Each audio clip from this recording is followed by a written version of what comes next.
नमस्कार। आकाशवाणी से दोपहर समाचार के साथ मैं कनकलता।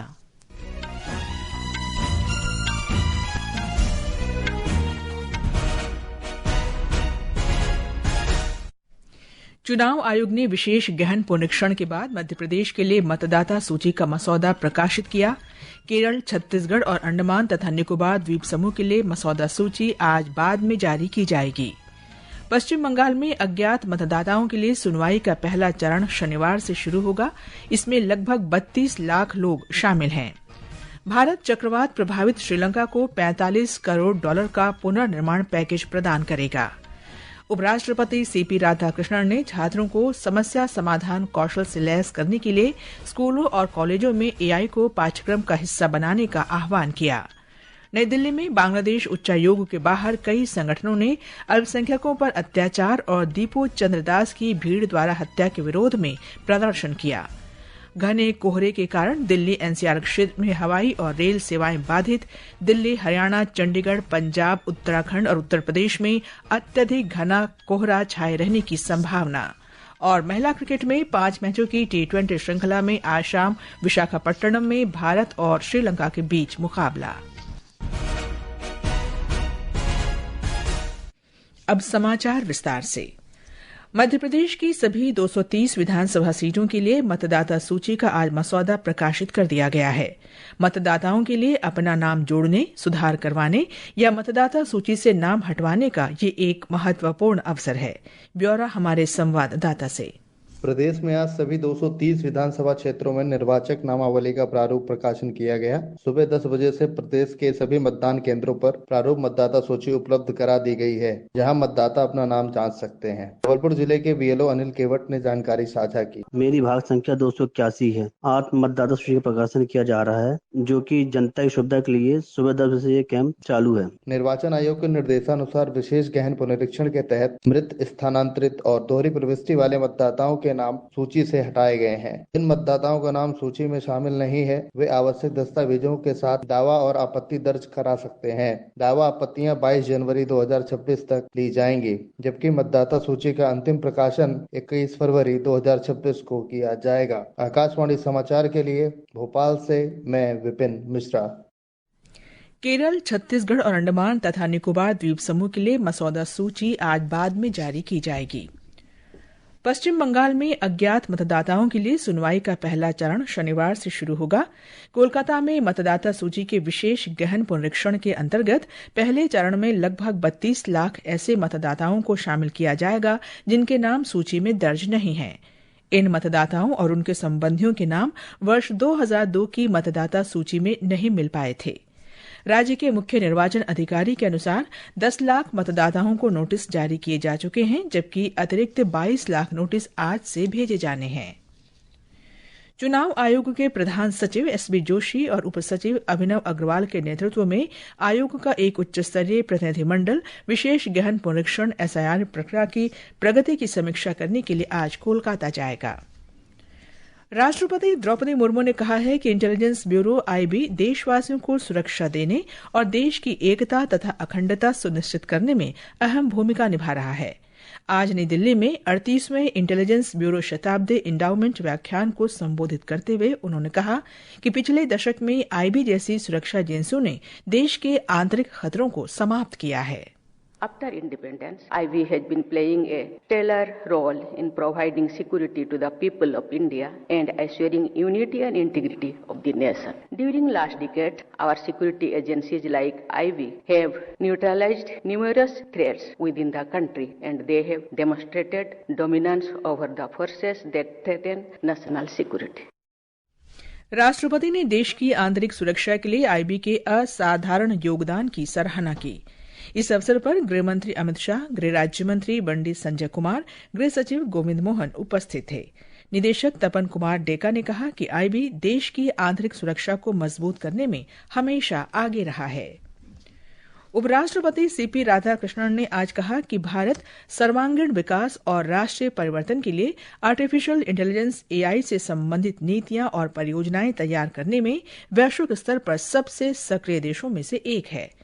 उपराष्ट्रपति ने नई दिल्ली में आयोजित एआई विकास पर राष्ट्रीय सम्मेलन एआई महाकुंभ को संबोधित करते हुए ये बात कही। उन्होंने कहा कि एआई स्कूलों और कॉलेजों के पाठ्यक्रम का अभिन्न अंग होना चाहिए। उपराष्ट्रपति ने कहा कि शुरुआत में ही एआई के बारे में जानकारी होने से छात्रों में बेहतर सोच का विकास होगा और समस्याओं से निपटने में मदद मिलेगी।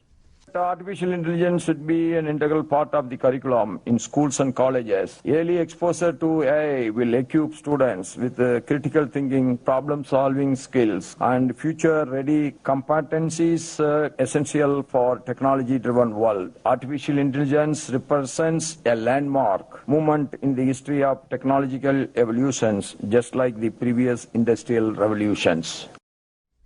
उपराष्ट्रपति ने कहा कि 2047 तक आत्मनिर्भर, समावेशी और तकनीकी रूप से सशक्त विकसित भारत की दिशा में एआई की महत्वपूर्ण भूमिका है।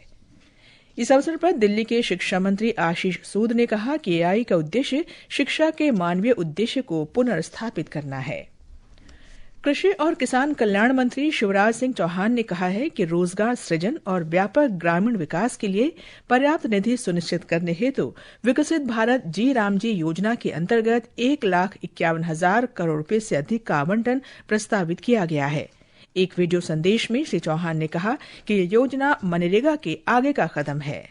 विकसित भारत जी रामजी योजना मनरेगा के आगे का कदम है। मजदूर भाइयों, 100 दिन की नहीं, अब 125 दिन काम की गारंटी है, कानूनी गारंटी। और काम नहीं तो बेरोजगारी भत्ते के प्रावधान को और सशक्त बनाया गया है। मजदूरी अगर देर से मिली तो अतिरिक्त राशि देने का प्रावधान है। श्री चौहान ने कहा कि विकसित भारत जी रामजी योजना विकसित, आत्मनिर्भर, गरीबी मुक्त और रोजगारोन्मुखी गांवों के निर्माण के लिए जल संरक्षण, ग्रामीण अवसंरचना कार्यों, आजीविका आधारित गतिविधियों और आपदा निवारण उपायों पर केंद्रित है। दिल्ली की एक अदालत ने आज कारोबारी रॉबर्ट वाड्रा और अन्य के खिलाफ प्रवर्तन निदेशालय ईडी द्वारा दायर मामले की सुनवाई स्थगित कर दी। ये मामला गुरुग्राम के शिकोहपुर गांव में वर्ष 2008 के एक भूमि सौदे से जुड़े कथित धन शोधन मामले से संबंधित है।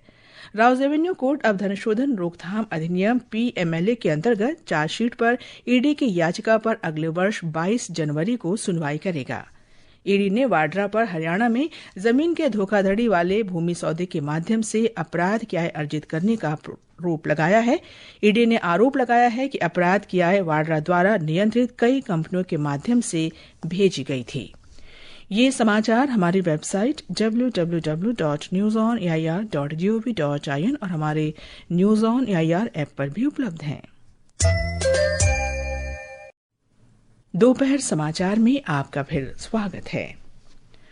भारत श्रीलंका में चक्रवात दितवाह से प्रभावित क्षेत्रों के पुनर्निर्माण में सहायता के लिए $45 करोड़ का पैकेज प्रदान करेगा। विदेश मंत्री डॉ एस जयशंकर ने आज कोलंबो में मीडिया को संबोधित करते हुए ये घोषणा की। उन्होंने बताया कि इस पैकेज में $35 करोड़ की रियायती ऋण लाइन और $10 करोड़ का अनुदान शामिल है, जिसका उद्देश्य चक्रवात से प्रभावित क्षेत्रों के पुनर्निर्माण में सहायता करना है। डॉ जयशंकर ने श्रीलंका के राष्ट्रपति अनुराग कुमार दिसानायके से मुलाकात की और चक्रवात से हुए नुकसान पर विस्तृत चर्चा की। साथ ही उन्हें प्रधानमंत्री नरेंद्र मोदी का पत्र भी सौंपा। प्रधानमंत्री मोदी का वो पत्र जो मैंने सौंपा, वो श्रीलंका के लिए हमारी सबसे पहले सहायता पहुंचाने की भूमिका को और दृढ़ता से प्रदर्शित करता है। ये $450 मिलियन अमेरिकी डॉलर के पुनर्निर्माण पैकेज की प्रतिबद्धता भी जताता है। वास्तव में ये हमारी पड़ोसी पहले और महासागर नीतियों के अनुरूप ही है। ये स्वाभाविक ही था कि भारत ऐसे समय में आगे आया जब श्रीलंका कई संकटों का सामना कर रहा था। हमने तब भी ऐसा किया था जब आप आर्थिक कठिनाइयों से गुजर रहे थे। डॉक्टर जयशंकर ने आश्वासन दिया कि भारत श्रीलंका में पर्यटन को बढ़ावा देना जारी रखेगा, जिससे देश को प्रत्यक्ष विदेशी निवेश बढ़ाने में मदद मिलेगी। विदेश मंत्री डॉ एस जयशंकर ने आज कोलंबो में श्रीलंका की प्रधानमंत्री हरिणी अमरसूरिया से मुलाकात की और चक्रवात दितवाह के बाद श्रीलंका के पुनर्निर्माण में भारत की अटूट प्रतिबद्धता का आश्वासन दिया।